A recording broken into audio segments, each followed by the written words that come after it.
Hei kaikki! Haastattelen Katia Pusiskoa normaaliuden myytistä. Sairastut taas 3. kerran syöpään ja ihan hyvin tunnut kumminkin voivan. Joo.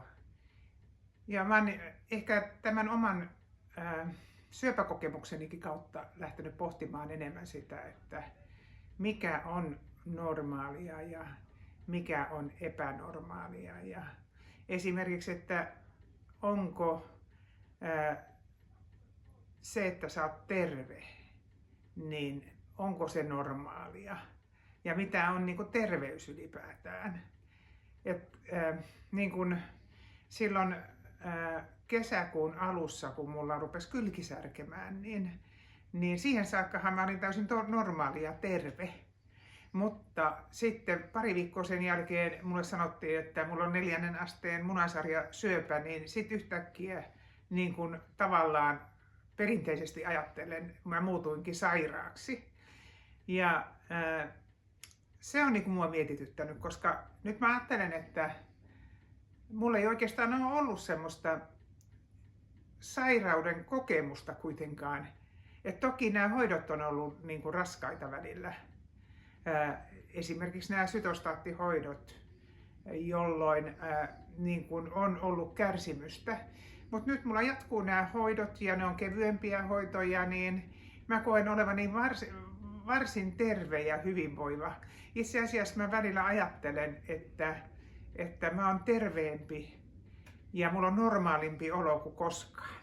Että mitä on normaalius ja mitä on terveys, niin ne on pohdituttanut mua tosi paljon. Mä luulen, että ikäkin tekee sen, että tuntee itsensä normaaliksi. Ainakin minä ajattelen niin, että on paljon parempi olla nyt kuin nuorena. Joo. Mä ajattelen kanssa, että näin se varmaan usein menee silloin, kun sä elät semmoisen elämänkaaren, jossa sä niin kun kasvatat itseäsi. Nykyään puhutaan itsekasvatuksesta. Eli että sä löydät niin kun tutuksi itsesi kanssa ja löydät itsesäätelytaitoja ja oot niin kuin sinut itsesi kanssa, niin sitä kautta varmaan niin kuin tulee enemmän sitä semmoista kokonaisvaltaista hyvinvointia ja tasapainoa.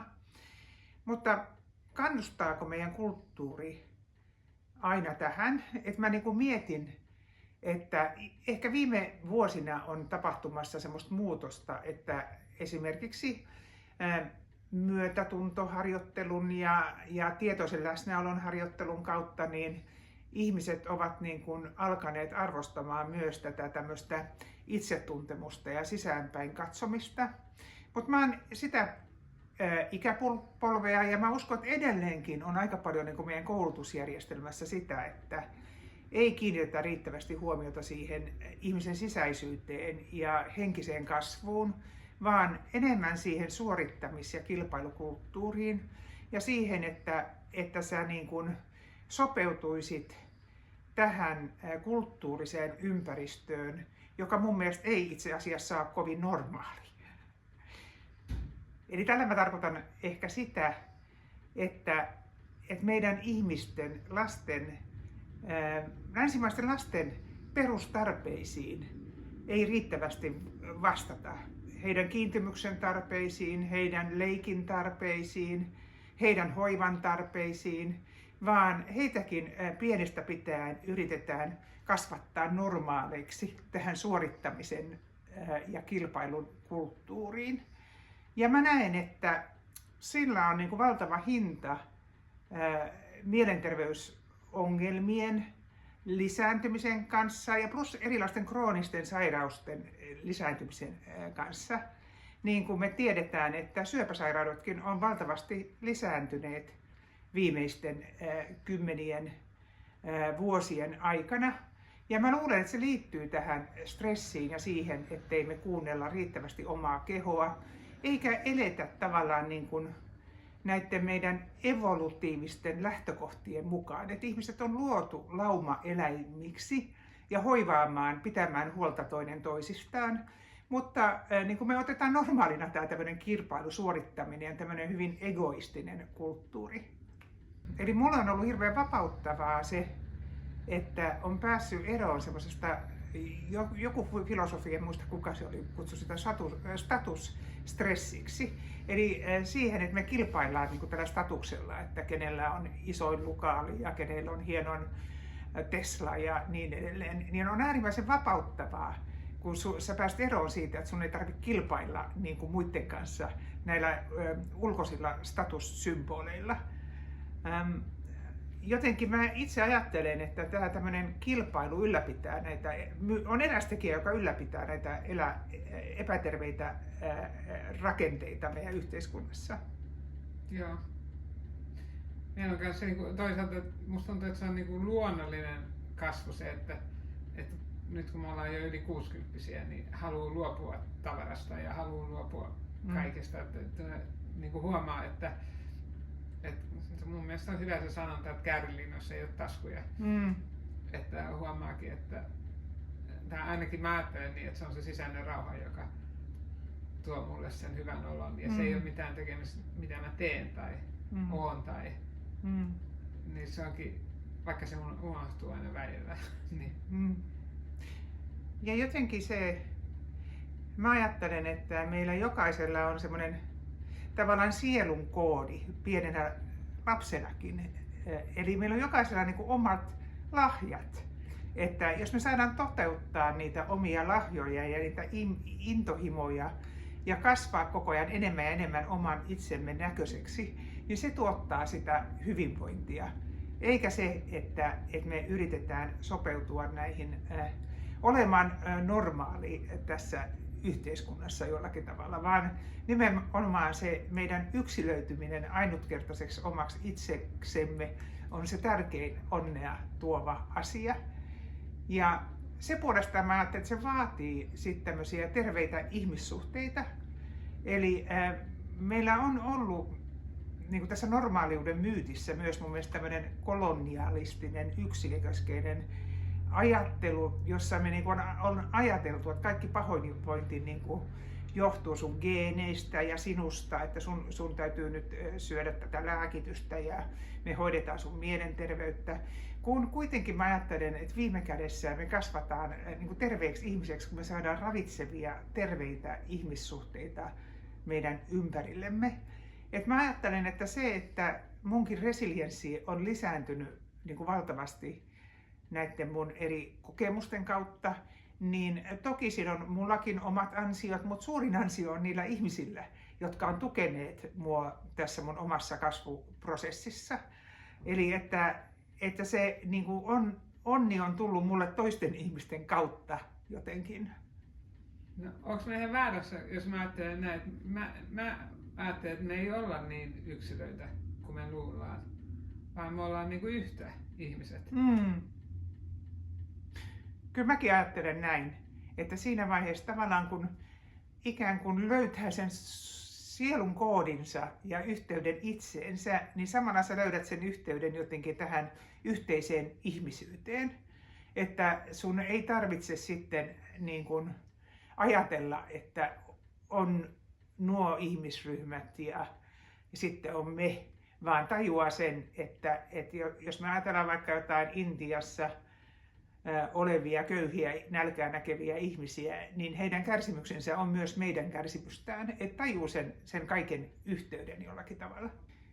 Ja vielä tulee mieleen, mistä tämä käsite minulle on niin kuin löytynyt, niin se on ollut tämä Gabor Mate, kanadalainen lääkäri, joka on kirjoittanut poikansa kanssa kirjan tästä normaaliuden myytistä.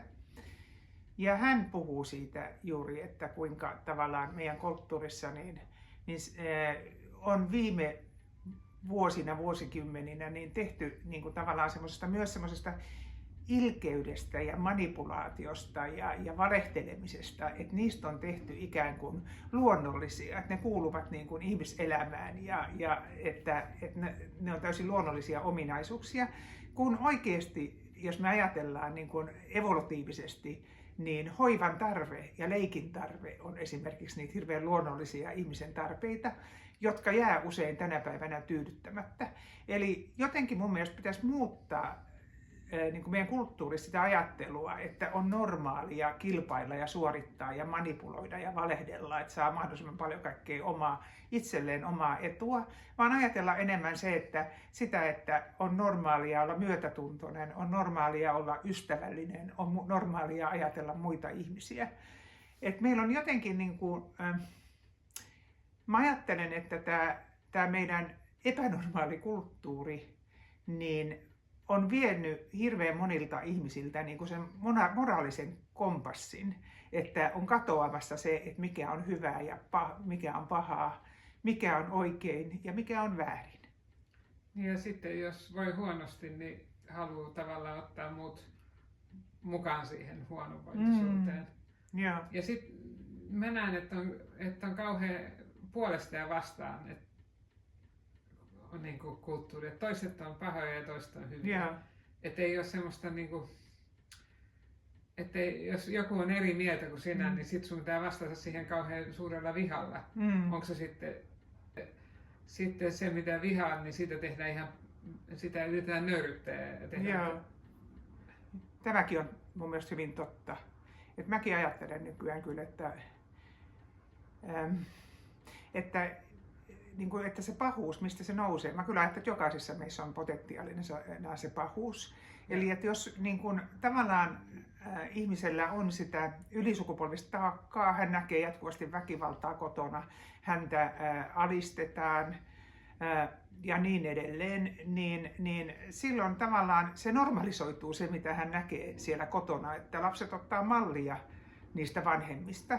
Ja kun heidän tarpeisiin ei vastata, niin ikään kuin sille pahalle saatetaan antaa tilaa.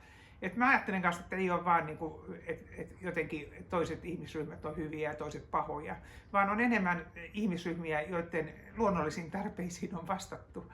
Ja on ihmisiä, joiden tarpeisiin ei ole vastattu.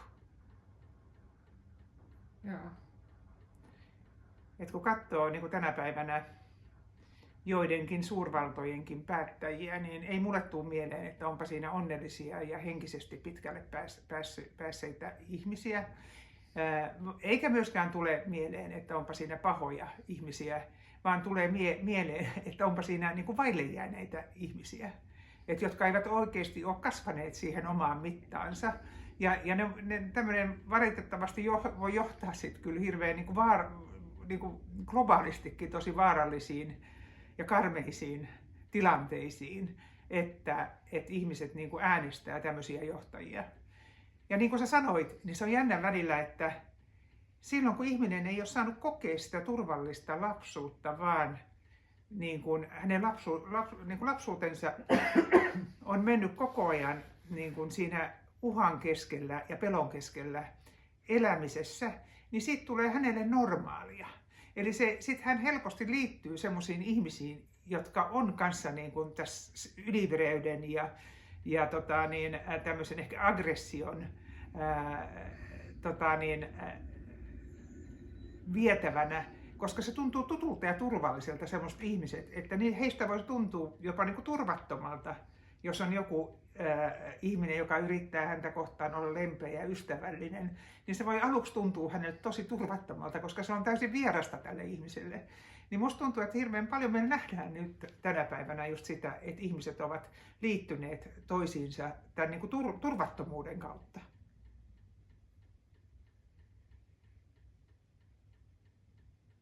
Joo. Ihmisillä on oikeus olla eri mieltä ja jos sä jotain sanot, niin ihmiset päättelee, että sä oot ehdottomasti kaikessa jotain mieltä. Ja mikä sitten voisi muuttaa tätä tilannetta, niin kyllä mä hirveän paljon ajattelen sillä tavalla, että meidän pitäisi niin kuin rakentaa yhä enemmän tämmöistä toipumista edistäviä ympäristöjä ja niin kuin pitäisi yhä enemmän korostaa kaikessa koulutuksessa, ihan peruskoulutuksesta, lukioissa, yliopistossa, tätä omaa henkistä kasvua ja sitä, että on myötätuntoa, on kykyä olla toiselle ihmiselle tietoisesti läsnä, kuulla ja nähdä toisia ihmisiä. Et jotenkin mä uskon, että myös oppimistulokset paranisi. Et kun me tiedetään, että tämmöinen turvattomuus ja se, että ihminen on jatkuvasti ylivireä tai jäätynyt, lamaantunut, niin se heikentää myös oppimistuloksia. Eli se turvallisen kasvuympäristön luominen lapsille ja perheille ja tämmöisten perheiden tukeminen, jolla on ylisukupolvista syrjäytymistä, väkivaltaa, päihteiden käyttöä, että he saisivat semmoista syyllistämätöntä tukea, niin se on äärimmäisen tärkeää, jotta me katkaistaisiin näitä ylisukupolvisia taakkoja. Et mä en tiedä mikä tunne sulla on, mutta mulla on tänä päivänä myös sellainen tunne, että tässä meidän kulttuurissa on kadonnut just se myötätunto myös näitä ihmisiä kohtaan. Että jotenkin, jos me ajatellaan jotakin meidän äänestyskäyttäytymistä ja muuta, niin me ollaan kaikki omissa siiloissamme ja me ajatellaan vaikka terveydenhuoltoa vaan siltä kannalta, että miten mun terveyteni hoidetaan mahdollisimman hyvin. Että ei ole niin väliä, että miten niitä syrjäytyneitä ihmisiä hoidetaan. Että heidän pitäisi vaan ryhdistäytyä itse, eikä ymmärretä, että miten niin kuin syvällisestä ylisukupolvisesta ilmiöstä on kysymys ja miten paljon nämä ihmiset oikeasti tarvitsisivat tukea. Eli me ollaan aika itsekkäitä ja ajatellaan vaan aika usein sitä oman ryhmän, oman siilon etua. Mulla on aika hyvä esimerkki tuosta, että kun me oltiin nuoria, niin me ollaan Tapiolasta kotoisin, niin siellä oli ne metsät täynnä niitä pultsarimiehiä ja vähän naureskeltiin niille. Ja sitten joskus aikuisena mä tajusin vasta, että ne oli ihan sodan traumatisoimia ihmisiä, että ne oli niin kuin jäänyt sinne juoksuhautoihin. Jos haluaa olla onnellinen, niin pitää auttaa ympäristön onnellisuutta. Näin mäkin ajattelen. Että ei ole olemassa semmoista, että mulla olisi hauskaa ja muilla ei. Että niinku, mä näen, että me ollaan yhtä. Ja mulla on semmoinen tunne, että tavallaan kun mä ajattelen mun omaa elämäni historiaa, niin nuorempana mä koin olevani tosi epänormaali monin eri tavoin.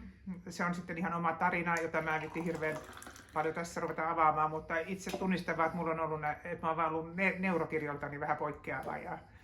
Ja toisaalta kun me ollaan oltu tämmöisestä suuresta perheestä, missä ei ole saanut riittävästi huomiota ja niin edelleen, niin mä oon koko ajan kokenut semmoista ulkopuolistusta ja sitä, että mä oon ollut epänormaali.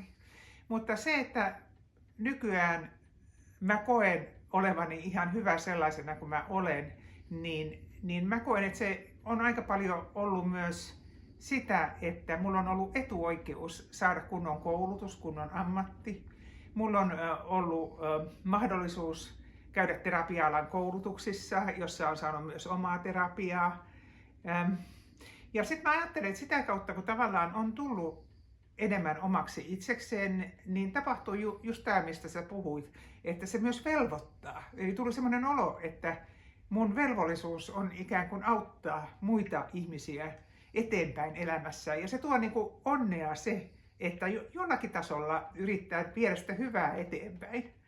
Että ei se kaikki terapia ja kaikki koulutus ja kaikki mitä mä olen lukenut ja tehnyt, niin en mä tee sitä pelkästään itseni takia, vaikka se tuo itsellekin hyvää oloa, mutta mä teen ennen kaikkea sitä sen takia, että mä vaikuttaisin yhteiskunnallisesti, edistäisin demokratiaa, edistäisin tasa-arvoa ja edistäisin nimenomaan myös huonoimmassa asemassa olevien ihmisten elämää ja ehkä heidän itseymmärrystään, jotta hekin löytäisivät enemmän sitä itsemyötätuntoa itseään kohtaan, koska mä tiedän, että monet näistä asioista, mitä me koulutetaan, esimerkiksi lapsuuden haitalliset kokemukset, lapsuuden positiiviset kokemukset, niin ne vapauttaa usein ihmisiä häpeästä, kun ymmärtää, että miksi minusta on tullut semmoinen kuin minä olen. Että esimerkiksi sä kärsyt riippuvuuksista tai jostain, niin tajuaa sen, että se on tavallaan niin kuin ollut, hirveän monilla se on tapa niin kuin rauhoittaa omaa kehoa, omaa autonomista hermostoaan, kun on sitä ylisukupolvista taakkaa, on sitä vaille jäämistä ja sun keho on jatkuvassa ylivireydessä tai jämähtänyt, niin alkoholi tai tietyt huumeet, niin ne tuo hyvää oloa, ne rauhoittaa sun kehoa ja tulee semmoinen säädellympi, parempi olo. Mutta sehän on huono tapa pitkällä tähtäimellä sun terveydelle, se on vahingollinen sun ihmissuhteille, että tavallaan ihmiset voi löytää parempia tapoja säädellä sitä autonomista hermostoa. Mutta niitä täytyy mun mielestä niin kuin opettaa ja tavallaan tiedostaa näitä asioita yhteiskunnallisesti enemmän. Mä toivon itse, että tulisi enemmän ihan tämmöisiä moniammatillisia yhteistyöhankkeita, kansanterveydellisiä hankkeita, jossa kasvattajat, sosiaalityö, oikeusjärjestelmä, terveydenhuolto tekisi yhteistyötä traumainformoidusti, eli pyrittäisiin niin kuin siihen, että me katkaistaisiin tätä ylisukupolvista traumataakkaa.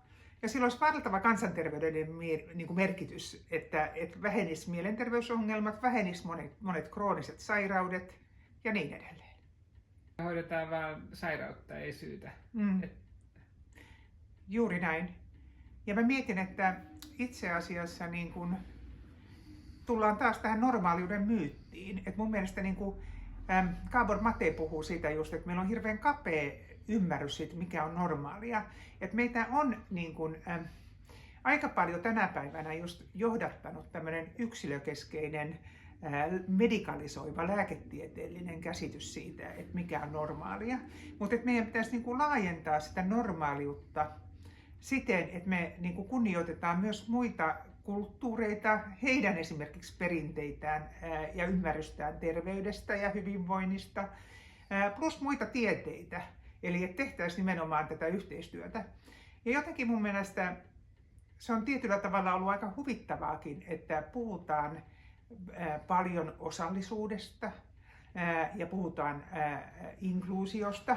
Eli siitä, että kuinka pitäisi niin kuin, enemmän kuunnella kansalaisia ja ruohonjuuritason toimijoita. Mutta itse asiassa me ollaan menty koko ajan mun mielestä enemmän järjestelmäkeskeisyyteen. Eli että hirveästi byrokratiaa, tehdään kauheasti kaikkea tilastoja ja ne palvelee enemmän järjestelmää kuin ihmistä.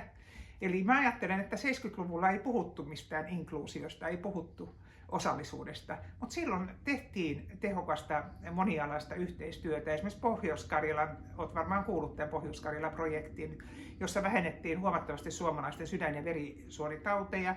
Ja siinä tehtiin tehokasta kasvatuksen, sosiaalityön, järjestöjen ja terveydenhuollon yhteistyötä. Eli jotenkin meillä on niin kuin normaalius kaventunut tämmöisen materialistisen maailmankatsomuksen kautta. Että tarvitaan niin kuin laajempaa tieteellistä kuvaa ja ihmisten elettyjen kokemusten arvostamista sekä ruohonjuuritason ammattilaisten hiljaisen tiedon arvostamista.